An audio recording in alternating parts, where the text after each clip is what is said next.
Baik jamaah, kita pertanyaan pertama dari Berli, Pak Berli.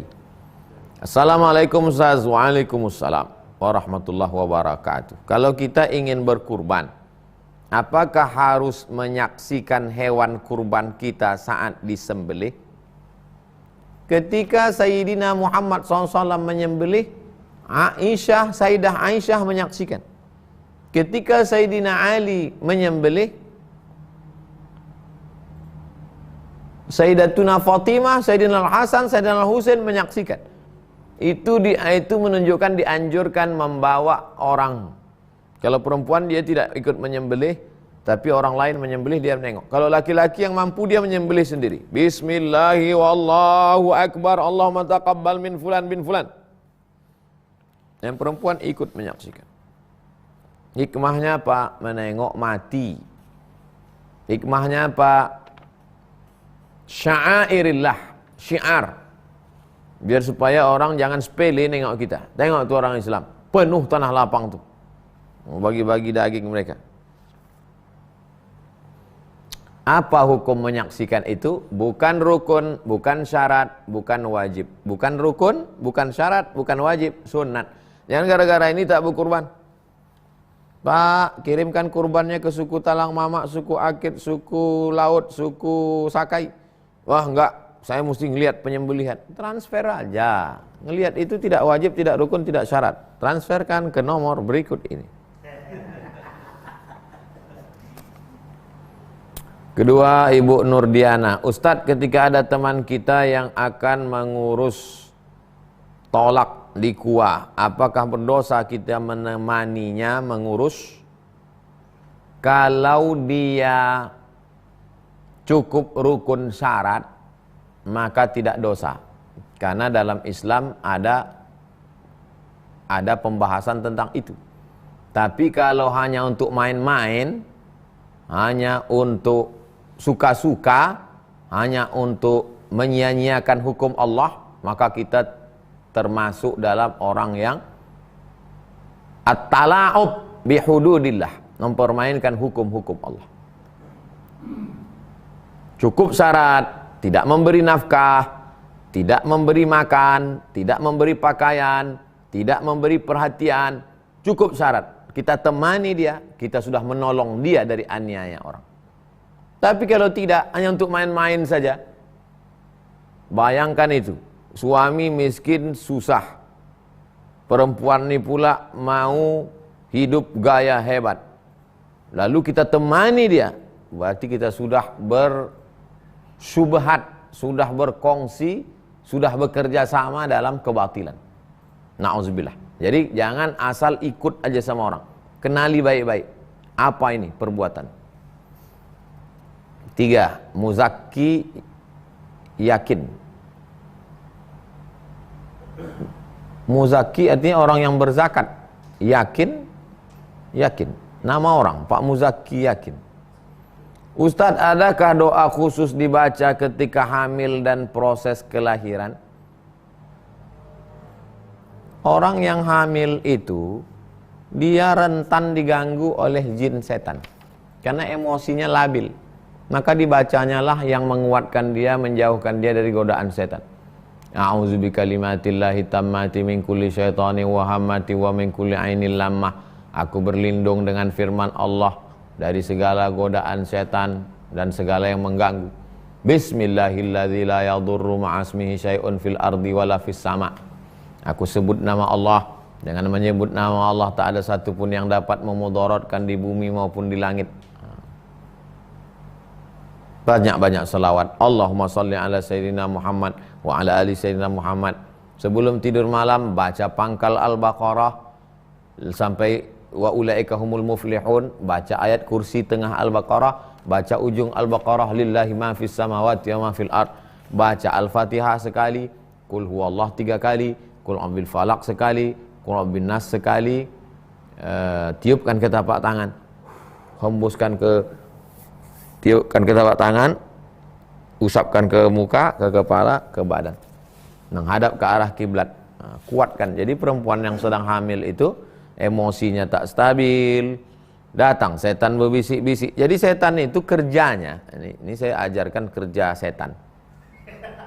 Kerja setan itu mengipas-ngipas saja. Jadi kalau nampaknya ada percikan api, adik kipasnya jadi besar. Sedangkan fungsi zikir dan doa itu memadamkan api. Jadi begitu ada rasa cemas, ada rasa ngeri, datang setan. Perempuan yang sedang menstruasi, galau, susah, nampak setan, di situlah dia masuk. Perempuan yang sedang hamil, datang, gitu juga. Orang yang sedang di ruang ICU, sakit, meracau, galau, di situ masuk dia. Makanya zikir ini mesti kuat. Kalau kuat zikir kita bantai zikir. La ilaha illallah, la ilaha illallah, la ilaha illallah, la ilaha illallah, la ilaha illallah. Mana dia berani kuat? Jangan kan setan, dokter pun takut. Lagi setan. Jadi sampai masanya nanti kita ini tak ada kawan lagi.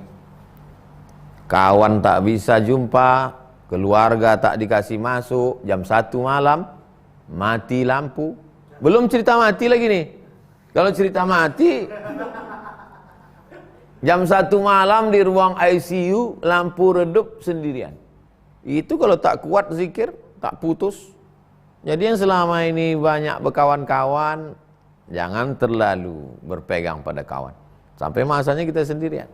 Kalau cerita mati, mati. Ini belum mati lagi. Masih di rumah sakit. Makanya kuat zikir. Kalau orang kuat berzikir sebelum tidur, ambil tasbih, zikir. Allah Allah Allah Allah Allah Allah Allah Allah Allah Allah Allah Allah Allah Allah Allah Allah Allah Allah sampai tertidur. Karena kalau diperturutkan pikiran ini, pikir sana, pikir kemari, pikir sana, pikir kemari, datang setan masuk.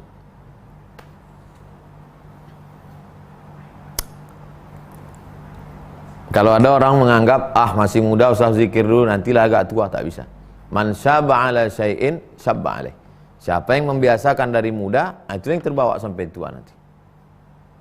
Jadi tak bisa kita ini ujuk-ujuk, nanti kalau udah tua ini terbiasa sendiri berzikir. Mana? Tengok orang, makin tua makin rajin duduk di warung kopi.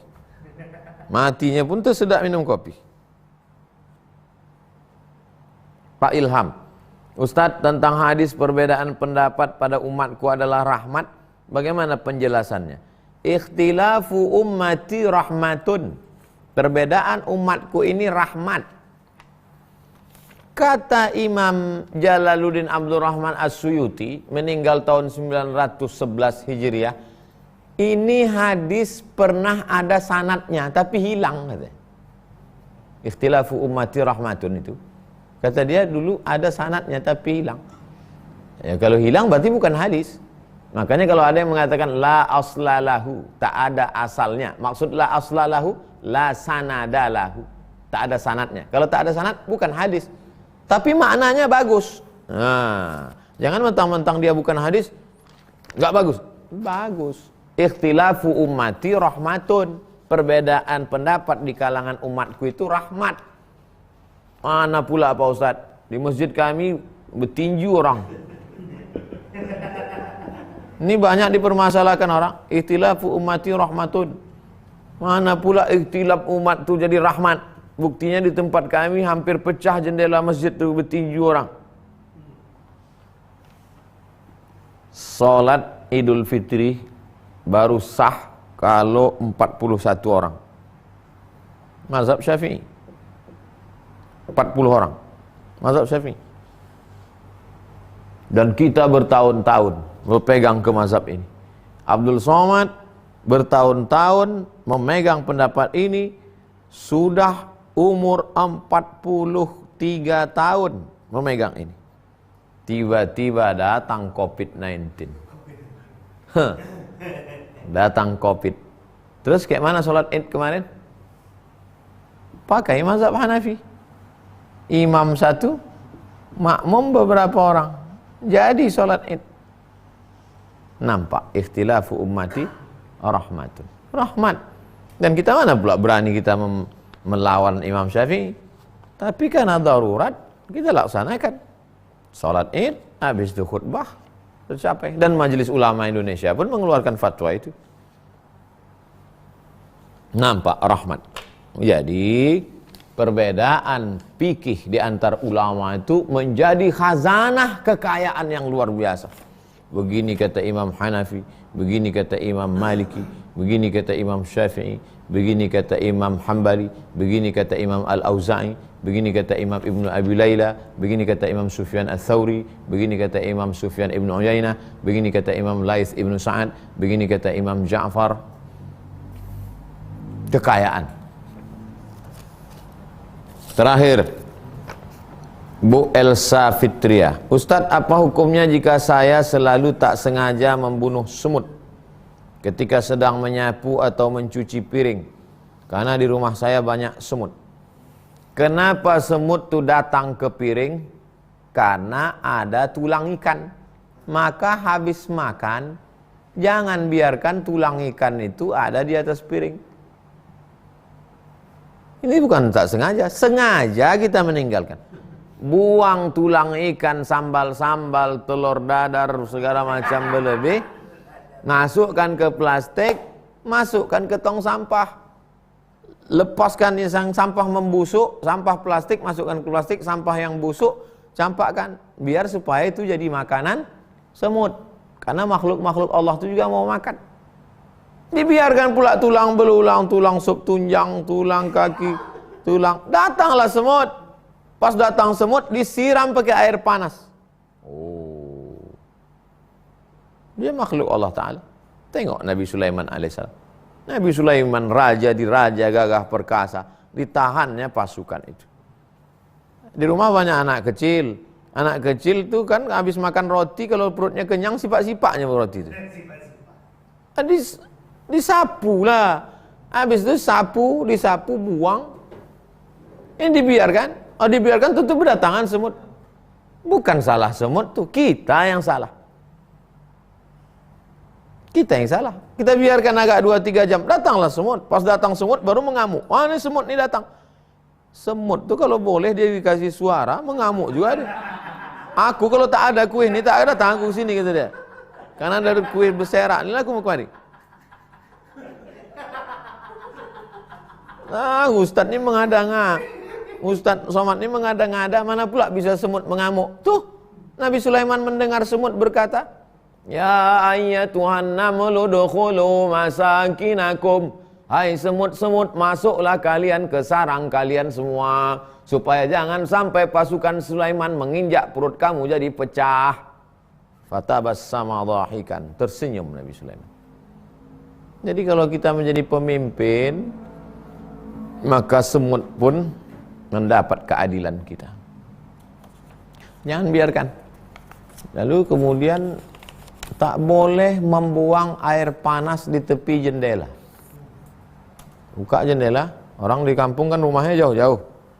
Buka jendela, ambil air panas. Puf. Tak boleh. Kenapa tak boleh? Karena ada jin yang lalu lalang. Iya, kalau yang kena itu jin bongak. Kalau yang kena bos premannya,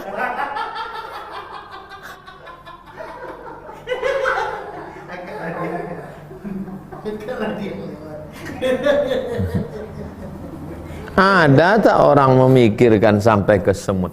Zaman sekarang ini ada tak orang berpikir sampai ke semut? Ada tak orang berpikir sampai makhluk Allah ini ada yang nampak, ada yang tak nampak dari kalangan jin? Sesudah anak SMP, SMA diganggu jin, barulah sibuk kepala sekolah. Gimana nih Pak Ustadz? Kok jin sudah selama ini kita ganggu dia. Kau pikir kau aja mengganggu, kata jin. Pas dipanggil, hai jin, kenapa kau ganggu anak-anak ini? Ya biar kutunjukkan, biar jangan apa kali mereka.